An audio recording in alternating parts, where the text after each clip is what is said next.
হৃদয় তো প্রথম সিনেমাতেই ছক্কা মেরে দিয়েছে। সিনেমা হলে আমি যদি যাই, আমি হলে হলে ঘুরে বেড়াই, তার চাইতে অনেক বেশি টেনশন কাজ করে আমার বাসায় বলে আমার নিজে। প্রথম আমি কোনো সিনেমায় দেখলাম 15-20 এমন হয়ে যায় যে মিডনাইট শো চলছে। প্রথমত আমি ধন্যবাদ জানাচ্ছি যে আমার দেশের সমস্ত মানুষকে, সর্বশ্রেণী সর্বপেশার মানুষকে, যারা তাদের ঈদের সময় তো বটেই, ঈদ পরবর্তী সময় যখন নাকি অফিস আদালত সব ওপেন হয়ে গেছে, তাদের এই কর্মব্যস্ততার মধ্যেও তারা ছুটে আসছে সিনেমা দেখতে, আমাদের সিনেমা দেখতে, এবং এত ভালোবাসা দিচ্ছে, এত গুড রিভিউজ দিচ্ছে, এবং সবাই এত প্রশংসা করছে।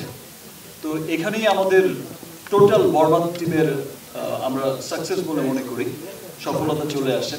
আমার প্রডিউসার দুজন, সুমি ম্যাডাম আর ব্রাদার আসিফ ভাই, এরা দুজনেই খুব হ্যাপি। আপনারা দেখতে পাচ্ছেন তারা খুব উচ্ছ্বাস প্রকাশ করেই কিন্তু হলে হলে ছুটে বেড়াচ্ছে, আপনাদের সকলের রিভিউ নিচ্ছে, আপনাদের সকলের ভালোবাসা, দর্শকের ভালোবাসা সরাসরি গ্রহণ করছে। সেই সাথে হৃদয় তো প্রথম সিনেমাতেই ছক্কা মেরে দিয়েছে। আমার পাশেও আমার বড় ভাই, আমাদের মেগা স্টার, এরপর তো আমার দুই প্রডিউসার আছে, এরপর আমার আর কি লাগে, এরপর তো ছক্কাই মারবই। ভাইয়া সাহস দিছে না। তো খুব ভালো লাগছে যে আমরা যে কষ্ট করেছি বা কি করেছি না করেছি, কতটুকু করতে পেরেছি, যাদের জন্য সিনেমাটা বানিয়েছি তাদের প্রত্যেকের ভালো লাগছে। এবং এই প্রথম আমি কোনো সিনেমায় দেখলাম, আমি সিনেমা হয়তো সরাসরি ঈদের সময়টা দেখতে আসি না, বিকজ আমি মনে করি যে আমার সিনেমা হলে আমি যদি যাই, আমি হলে হলে ঘুরে বেড়াই, তাহলে আমার অডিয়েন্স যারা আছে, আমাকে ভালোবেসে যারা আমার সিনেমাটা দেখতে আসছে, আমার সিনেমার ট্রেলার, টিজার, গান, আমার সিনেমা যারা ভালোবেসে দেখতে আসছে, যে শাকিব খানের সিনেমা দেখতে যাব, তারা হয়তো সিনেমাটা মনোযোগ দিয়ে দেখতে পারবে না, হয়তো আমাকে দেখবে, হয়তো এখানে ব্যস্ত হয়ে যাবে, হয়তো গণমাধ্যম আসবে, সংবাদ মাধ্যম আসবে, সিনেমাটা সিনটা মিস হয়ে যাবে। বাট এটা আমি কখনোই চাই না। দ্যাটস ওয়াই আমি বাসায় বসে থেকে রিভিউজ নেই, যে কেমন রিভিউজ হচ্ছে, সিনেমার খবর কি। টেনশন যতটা কাজ করে আমার প্রডিউসার ডিরেক্টরদের, আমাদের টিমের, আমার প্রত্যেকটা সিনেমার ক্ষেত্রে, তার চাইতে অনেক বেশি টেনশন কাজ করে আমার বাসায় বলে আমার নিজে।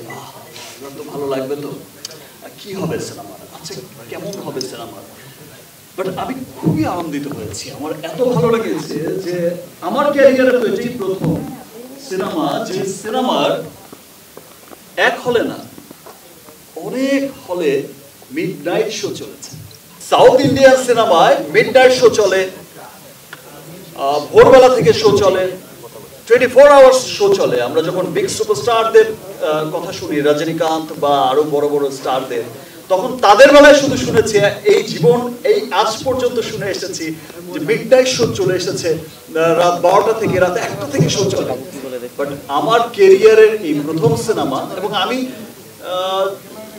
শুনিও নি কখনো যে বাংলাদেশের কোনো সিনেমার কখনো মিডনাইট শো চলেছে, মানে রাত 12টা থেকে রাত 3টা পর্যন্ত, এবং একটা সিনেমা হলে না, সেটা মাল্টিপ্লেক্সেও চলেছে। এবং আমি ঢাকার এক মাল্টিপ্লেক্সে দেখেছি যে 3টা করে মিডনাইট শো দিয়েছে। ঢাকার বাইরের মাল্টিপ্লেক্সে দেখেছি মিডনাইট শো দিয়েছে, সিঙ্গেল স্ক্রিন। যে আমি সবার সেরা অডিটোরিয়ামের একটা পেজ দেখলাম, শুটিং করতে করতে ওরাই দেখালো যে সেখানেও মিডনাইট শো, মানে অনেক সিনেমা হলে। আমি তখন বললাম সংখ্যাটা কত, সংখ্যাটা কিন্তু 15-20 এমন হয়ে যায় যে মিডনাইট শো চলছে।